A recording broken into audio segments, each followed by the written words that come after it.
எந்த ஒரு வெளியீடு பொருளும் இல்லாமல் விவசாயம் பண்ணலாம், ஆனால் நல்ல ஒரு உற்பத்தி எடுக்க முடியாது. அப்போ இயற்கை விவசாயமே இருந்தாலும் நம்ம அதிகமான இடுபொருட்களை கொடுக்கும்போது உற்பத்திங்கிறது நம்ம அதிகமாக எடுக்க முடியும். அப்போ நம்ம இயற்கை விவசாயத்தில் இந்த மண்ணுக்கும் இந்த பூமிக்கும் அங்கே இருக்கக்கூடிய நுண்ணுயிர்களுக்கும் தீங்கு விளைவிக்காத எந்த ஒரு இடுபொருளை வேணாலும் நம்ம தொடர்ச்சியாக கொடுக்க முடியும். இப்போ எந்த அளவுக்கு நம்ம இடுபொருட்கள் அதிகமாக தொடக்கிறோமோ அந்த அளவுக்கு நிறைய நுண்ணூட்ட செயல்பாடுகள் நடக்கும். அப்போ நிறைய தாவர வளர்ச்சியும் நல்ல உற்பத்தியும் கிடைக்கும். இப்போ நம்ம தாயகம் மரபு வேளாண்மை நிலத்தில் நம்ம அடுத்த கட்டமாக நிறைய இடுபொருட்கள் பற்றின தொடர்ந்து பதிவிடலாம் அப்படின்ட்டு இருக்கிறோம். இப்போ முதல் கட்டமாக நம்ம மண்புழுவில் உரம் உற்பத்தி, அப்போ வெர்மி கம்போஸ்ட் மண்புழு உரம் எப்படி உற்பத்தி பண்ணுறது அப்படிங்கிறத பார்ப்போம். வணக்கம், நான் உங்கள் தாயகம் விஜய். தாயகம் எதிர்காலத்திற்கான மரபு விதைகள். இப்போ இயற்கை இடுபொருட்கள் அப்படின்னு பார்த்திங்கன்னா நிறைய இருக்குது. அப்போ திரவமாக இருக்கக்கூடிய நிறைய இடுபொருட்கள் இருக்குது. இப்போ நம்ம பார்க்கக்கூடியது பார்த்திங்கன்னா வெர்மி கம்போஸ்ட், மண்புழு உரம்.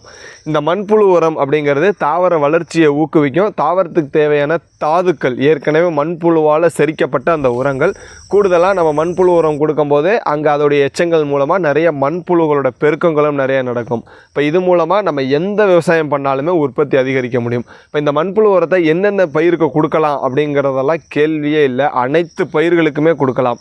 ஏன்னா இந்த மண்புழு உரம் அப்படிங்கிறது என்ன மண்புழுங்கிறது நம்ம கொடுக்கக்கூடிய உணவு, அதாவது கழிவு. அந்த கழிவுகளை சிதைச்சு அங்கே அது உண்டு செரிச்ச கழிவுகள், அதுதான் நமக்கான கிரானுவல்ஸ். இதை பிளாக் கோல்டு அப்படின்னு சொல்கிறாங்க. கருப்பு கலரில் இருக்கக்கூடிய தங்கம் அப்படிமா. ஏன்னா அந்த அளவுக்கு சத்துகள் நிறைஞ்சிருக்கக்கூடியது.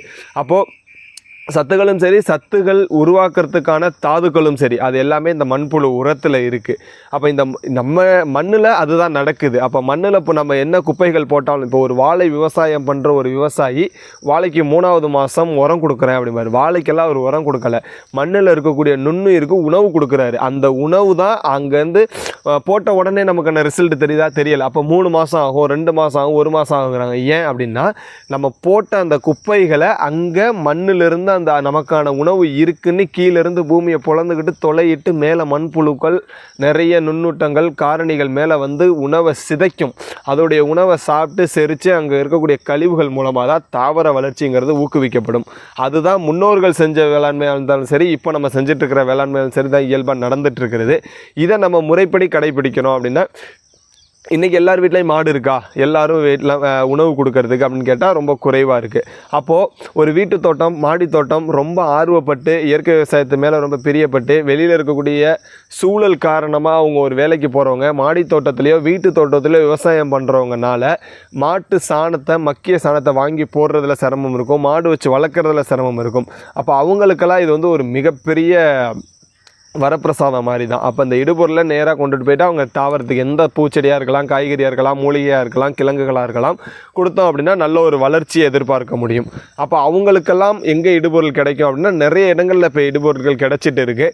இப்போது அதில் நிறைய கலப்படங்கள் நடக்குது. இடையில நம்மாழ்வார் ஐயா இயற்கை வேளாண்மையை ரொம்ப ஊக்குவிக்கிறவர் தான். ஆனால் இடையில ஒரு தடவை மண்புழு உரத்தை பற்றின ஒரு தகவல் பகிர்ந்திருப்பார். என்ன அப்படின்னா, மண்புழு உரம்னு சொல்லிட்டு சுடுகாட்டு மண்ணை எடுத்து விற்று காசாக்கிக்கிட்டு இருக்காங்கயா அப்படிங்கிறாங்க.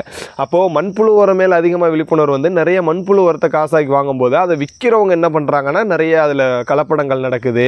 நிறைய அதுலேயுமே ரசாயனத்தை கலந்து கொடுக்கக்கூடிய சூழ்நிலை இருக்குது. சிலர் மண்புழு உரம் ஒரு மூட்டை எடுத்துக்கோ, இன்னொரு ரசாயனத்தை ஒரு மூட்டை எடுத்துக்கோ, ரெண்டையும் கலந்து போடு அப்படின்லாம் சொல்லக்கூடிய அறிவுரை கொடுக்கக்கூடிய ஆலோசனை கொடுக்கக்கூடியவங்களும் இருக்க தான் செய்கிறாங்க. அப்போ நம்மளோட ஏன் சொன்னார்னா, அதை பண ரீதியாக பொருளாதார ரீதியாக பார்த்து அதை நம்ம அதை வளர்க்க முடியாது. அப்படி செஞ்சோம் அப்படின்னா அது சரியாக இருக்காது. அப்போ மண்புழு உரம்னு சுடுகாட்டு மண்ணே எடுத்து வித்துட்டு இருக்காங்க. ஏன்னா மண்புழு உரம் கிடையாது, அது மண்புழு உரமே கிடையாது. எதையாக இருந்தாலும் அள்ளி மூட்டையில் போட்டு இதுதான் மண்புழு உரம் அப்படின்னு சொல்லி வித்துடுறாங்க. அப்போ நமக்கு தேவையான மண்புழு உரத்தை தற்சார்பு வேளாண்மைனா நம்மளே உற்பத்தி செஞ்சுக்கிறது தான். அப்போ ஒரு விவசாயி அப்படின்னா அவர்கிட்ட மாடு இருக்கணும். மாடு இருந்தது அப்படின்னா மக்கு குப்பைகளோட நிலத்தில் கொடுக்கலாம். நம்ம விவசாயம் பண்ணுறது பொறுமையாக இருக்குது அப்படின்னா அதுக்கான உரங்களை நம்ம உற்பத்தி பண்ணி வச்சுக்கலாம் நமக்கு இருக்கக்கூடிய ஓய்வு நேரங்களில்.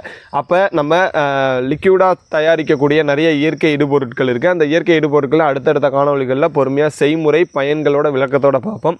இன்றைக்கி இந்த மண்புழு உரம் நம்ம நீண்ட நாட்கள் நம்ம தாயகத்தில் உற்பத்தி பண்ணலான்னு யோசிச்சுக்கிட்டு இருந்தது. இப்போ தான் அதுக்கான செயல்பாடுகள் துவங்கியிருக்கு. இப்போ மண்புழு உரம் இங்கே உற்பத்தி பண்ண துவங்கியிருக்கிறோம். இப்போ அதுக்கான காணொலி தான் இந்த காணொலி. இது எப்படி நம்ம உற்பத்தி பண்ணுறோம் அப்படிங்கிறத பார்க்கலாம். மண்புழு உரங்கிறது நாம் நினைக்கிற மாதிரி ரொம்ப பெரிய விஷயமெல்லாம் இல்லை, உற்பத்தி பண்ணுறதுல மிகப்பெரிய சிரமம் இல்லை. ஆனால் முதல் முறை நம்ம உற்பத்தி பண்ணும்போது 90 நாட்கள் ஆகும். ஏன் அப்படின்னா நம்ம கொடுக்கக்கூடிய கழிவை சிதைக்கணும் இல்லையா? அப்போ அந்த சிதைச்சு கிடைக்கக்கூடிய உரம் தான் நமக்கான உரம், நம்ம விவசாயத்துக்கு பயன்படுத்தக்கூடியது. இப்போது நான் இதுக்கான ப்ரொசீஜர் சொல்கிறேன், அப்படியே நோட் பண்ணிக்கோங்க. அதுக்கப்புறம் நம்ம புழு விடுறதை அப்படியே பார்க்கலாம். எப்படி உற்பத்தி பண்ணணும் அப்படின்னா, திடக்கழிவுகள், நல்ல கடினமாக இருக்கக்கூடிய கழிவுகள், அப்புறம் மென்மையாக இருக்கக்கூடிய சருகுகள், இலைதள சருகுகள் இதெல்லாம் இருக்கும். அதுக்கப்புறம் மாட்டு சாணம், தாவர கழிவு, விலங்கு கழிவு சம அளவில் சேருது அப்படின்னா அதுதான் கம்போஸ்ட் அப்படிங்கிறோம். அப்போ வெர்மி கம்போஸ்ட், கம்போஸ்ட்டுங்கிற வார்த்தை வருது அப்படின்னாலே அந்த இடத்துல 2 கழிவுகள் ரொம்ப முக்கியமாக இருக்கணும். இதில் வந்து பிளாஸ்டிக் இருக்கவே கூடாது, நெகிழிகள் இருக்கக்கூடாது, கண்ணாடி, பீங்கான் இந்த மாதிரி எதுவும் இல்லாமல் இருக்கணும். இந்த இதுகள் சிரமம் இல்லாமல் இருக்கும், வளர்ச்சிக்கும் உற்பத்திக்கும் சிரமம் இல்லாமல் இருக்கும். அதெல்லாம் நம்ம அகற்றிடணும். இன்றைக்கி நிறைய கிராமங்களில் குப்பைகளில் அதிகமாக அந்த பாக்கு paper, shampoo paper, soap paper இதெல்லாம் அதிகமாக சேருது. ஒரு விவசாயியாக இருந்தாங்க, குப்பை போட்டு விவசாயம் பண்ணுறாங்க அப்படின்னா அவங்களுக்கு நல்லாவே தெரியும். கொண்டு போய் போட்டு சேர்க்கறதுக்குள்ளே பெரும் பாடாக இருக்குது. அப்போ அதெல்லாம் நம்ம அகற்றிடணும். அதெல்லாம் எதுவுமே இருக்கக்கூடாது. முதல்ல நம்ம மக்கறதுக்கு ரொம்ப தாமதமாகக்கூடிய, நீண்ட நாட்கள் எடுக்கக்கூடிய பெரிய சைஸ் மரக்கட்டைகளாக இருக்கலாம், இல்லை தென்னங்கொட்டாங்குச்சியாக இருக்கலாம், தேங்காய் மட்டையில் அந்த கீனி எடுத்ததுக்கப்புறம் இருக்கக்கூடிய மட்டைகளாக இருக்கலாம். அது எல்லாத்தையுமே கீழ் லேயரில் பரப்பிடணும். அதுக்கு அடுத்த லேயரில் நம்ம மாட்டு சாணம், இந்த சாணம் வைக்கோலோடு சேர்ந்தது எதாக இருந்தாலும் பரவாயில்ல, மாட்டு சாணத்தை மேலே ஒரு லேயர் பரப்பிடுறோம். இந்த பரப்புறதுக்கான திக்னஸ் வந்து 1 அடியிலேருந்து 1.5 அடி, 1 அடி வரைக்கும் இருக்கலாம். மேலே பரப்புனதுக்கப்புறம் அதுக்கு மேலே திரும்ப கழிவுகள், குச்சி, அதை விட மென்மையான கழிவுகள், சின்ன சின்ன குச்சிகளாக இருக்கலாம், நம்ம கட்டை வரல் மொத்தம் 2 விரல் சேர்த்தா வரக்கூடிய மொத்தம், அந்த மொத்தத்தில் இருக்கக்கூடிய குச்சிகள் மற்ற எதை வேணாலும் மேலே பரப்பிக்கலாம். அதுக்கு மேலே திரும்ப மாட்டு சாணத்தை பரப்பிக்கிறோம். அதுக்கு மேலே இலதள சருகுகள் எது வேணாலும் போட்டுக்கலாம். கீழே இலதள சருகு போடலாமன்னா தாராளமாக போடலாம், அதுக்கு நடுவுலையும் போடலாமன்னா போடலாம். எங்கெல்லாம் கழிவு கிடைக்குதோ கழிவுகளை சேர்த்துக்கலாம். அதுக்கு மேலே மாட்டு சாணம், அதுக்கு மேலே கழிவு, அதுக்கு மேலே தென்னை மட்டையை போட்டு மூடிக்கணும். இப்போ நம்ம போட்டதுலேருந்து ஒரு 10 நாள் 15 நாள் ஆற விடணும். ஏன்னா மாட்டு சாணத்தில் வெப்பம் இருக்கும். அந்த வெப்பம் இருந்துச்சுன்னா மண்புழு அங்கே போய் தகவமைக்காது. நம்ம விடக்கூடிய மண்புழுவாக இருந்தாலும் அது வந்து தகவமைக்காது, இறக்கிறதுக்கான வாய்ப்பு இருக்குது, இல்லை ஓடுறதுக்கான வாய்ப்பு இருக்குது. அப்போது இதை எப்படியெல்லாம் செய்யலாம்னா நிறைய மெத்தட் இருக்குது. தரையிலையும் செய்யலாம், அதுக்கான க்ரோபேக் இருக்குது, க்ரோபேக்லையும் செய்யலாம், இல்லை குழி வெட்டியும் செய்யலாம். நமக்கு எது சௌரியமாக இருக்கோ அதில் செய்யலாம். எல்லாமே சிறந்த முறை தான், நல்ல உற்பத்தி கிடைக்கும். இப்போ நம்ம வந்து க்ரோபேக்கில் செய்கிறோம், அடுத்த முறை தரையில் செய்யலான்னு முயற்சி செய்யலான்னு இருக்கிறோம்.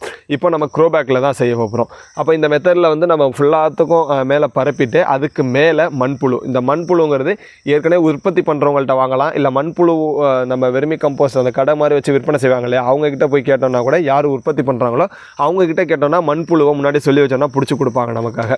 விதைப்புழு ரொம்ப சின்ன சின்ன புழுக்களாக வாங்கி விட்டோம் அப்படின்னா சிரமம், ரொம்ப பெரிய புழுக்களை வாங்கி விட்டோம்னா இறந்துடும். அப்போ ரொம்ப சின்ன புழுக்களை வாங்கி விடணும். இப்போ நம்ம அந்த மாதிரியான புழுக்கள் வாங்கிட்டு வந்துருக்கிறோம். அந்த புழுக்களை வாங்கிட்டு வந்து தான் இது உள்ள ஃபுல்லாக விட போகிறோம்.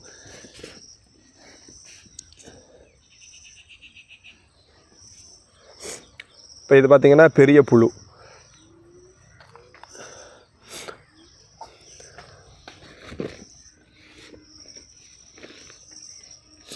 அப்போ இந்த மாதிரி குப்பைகளோட சேர்த்து அந்த புழுக்களை பிடிச்சி நமக்கு தருவாங்க. அந்த புழுக்களில் முட்டைகளும் இருக்கும். இதுக்குள்ளவே வந்து பார்த்திங்கன்னா இந்த மண்புழுவோட முட்டைகளும் இருக்கும், குஞ்சு புழுக்களும் இருக்கும், பெரிய புழுக்களும் இருக்கும், அதை விட பெரிய புழுக்களும் இருக்கும். இதை கொண்டு வந்து விட்டோம் அப்படின்னா ஈரப்பதம் ரொம்ப முக்கியம். அப்போ எந்த அளவுக்கு ஈரப்பதம் கொடுக்குறோமோ அந்த அளவுக்கு விரைவாக நமக்கு வந்து வெர்மி கம்போஸ்ட் தயாராகிடும்.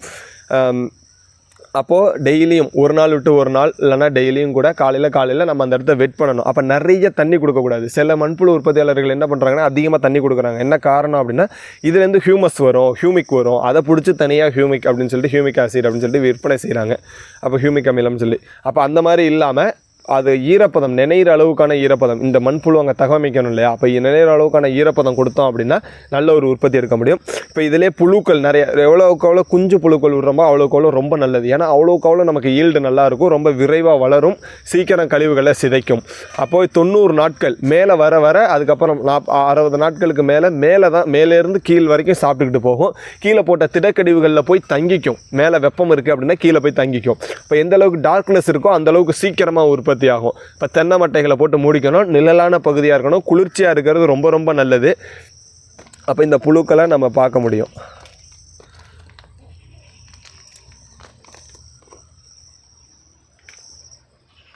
சரிங்களா, இந்த மாதிரி நிறைய மண்புழுக்கள், இந்த புழுக்களை தான் இப்போ நம்ம உள்ளே விட போகிறோம். இப்போ இதெல்லாம் பார்த்திங்கன்னா பெரிய புழு.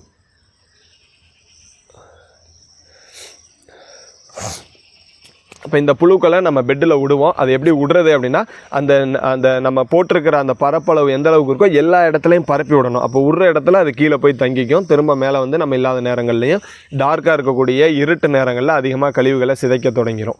அப்போ தினவரம் தண்ணி கொடுக்கணும், இதை மெயின்டைன் பண்ணணும், அவ்வளோதான் வேலை. அதுக்கப்புறம் வரக்கூடிய சிதைக்கப்பட்ட அந்த கழிவுகளை மட்டும் நம்ம சேகரித்து வச்சுக்கிட்டோம் அப்படின்னா நம்ம தாவரம் எந்த தாவரத்துக்கு வேணாலும் நம்ம இதை உரமாக பயிரிட்டுக்க முடியும். புழுக்கள் நம்ம பெட்டில் விடுறதுக்காக வாங்கிட்டு வந்திருக்கிறோம். இதில் நிறைய குஞ்சு புழுக்கள், பெரிய புழுக்கள் எல்லாமே இருக்கும். இதை தான் நம்ம இப்போ இன்றைக்கி கொடுக்க போகிறோம். இந்த பெட்டில் கொடுத்துட்டோம் அப்படின்னா 90 நாட்களில் நமக்கு இந்த பெட்டு முழுவதுமே இதை சாப்பிட்றோம். பார்த்திங்கன்னா அடிப்பகுதியில் எல்லா புழுக்களுமே இருந்தது, மேல் பகுதி பார்த்திங்கன்னா புழுக்கள் இல்லை. அப்போ இது என்ன பண்ணுதுன்னா விறுவிறுன்னு இப்போ இதுக்கு கீழே போயிடும். இப்போ இதை எடுத்து நம்ம இங்கே ஏற்கனவே சாணம் போட்டு நிரப்பி வச்சுருக்கக்கூடிய இந்த தொட்டிகளில் விடணும். இந்த சாணத்தெல்லாம் நல்லா சாப்பிட்டு சிதைச்சு நமக்கான மண்புழு உரத்தை ஏற்படுத்திடும்.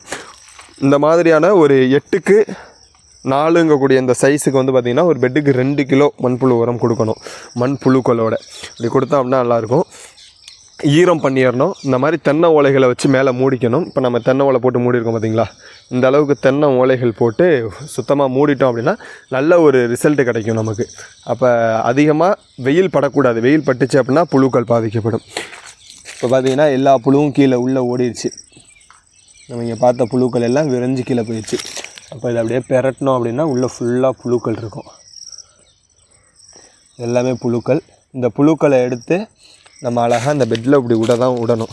இப்படி விட்டோன்னா கொஞ்சம் நேரத்தில் இங்கேருந்து பார்த்திங்கன்னா உள்ளே போயிடும். அப்போ எல்லா இடத்துலையும் இதை நம்ம கொடுக்க போகும்போது எல்லா இடத்துலையுமே இது அதிகமாக உற்பத்தி ஆக தொடங்கிடும். கழிவுகள் இருக்கிறத பார்த்து நிறைய முட்டைகள் வச்சுட்டு நிறைய இது சாப்பிட தொடங்கிடும். பார்த்தீங்களா புழுக்கள்.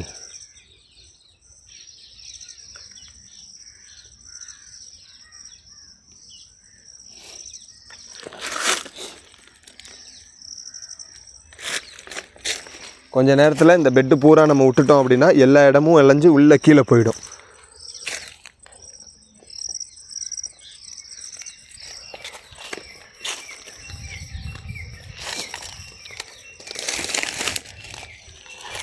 இந்த அளவுக்கு விட்டால் போதும்.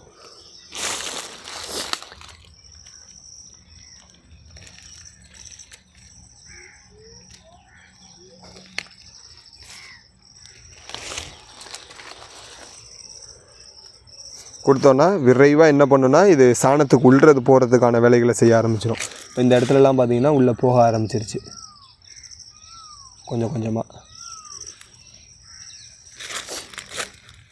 இதெல்லாம் பெட்டில் ஏற்கனவே இருக்கக்கூடிய மண்புழுக்கள் இங்கே துடிக்குது பார்த்திங்களா. இதெல்லாம் பெட்டில் ஏற்கனவே இருந்த மண்புழுக்கள்.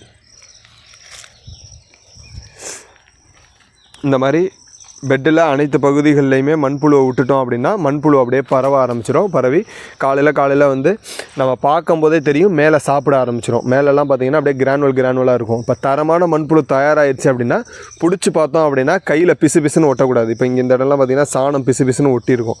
அப்போ பிடிச்சி பார்த்து இப்படி கையை உதறணுன்னா கை வந்து ரொம்ப சுத்தமாக ப்ளெயினாக இருக்கணும். கையில் வந்து அதிகமாக அந்த பிசுப்பு தன்மை இருக்கக்கூடாது. அந்தளவுக்கு தயாராகிடுச்சுன்னா மண்புழு உரம் தயாராகிடும். விரைவாக நம்ம தயாரானதுக்கப்புறம் அடுத்த காணொலியில் சந்திப்போம்.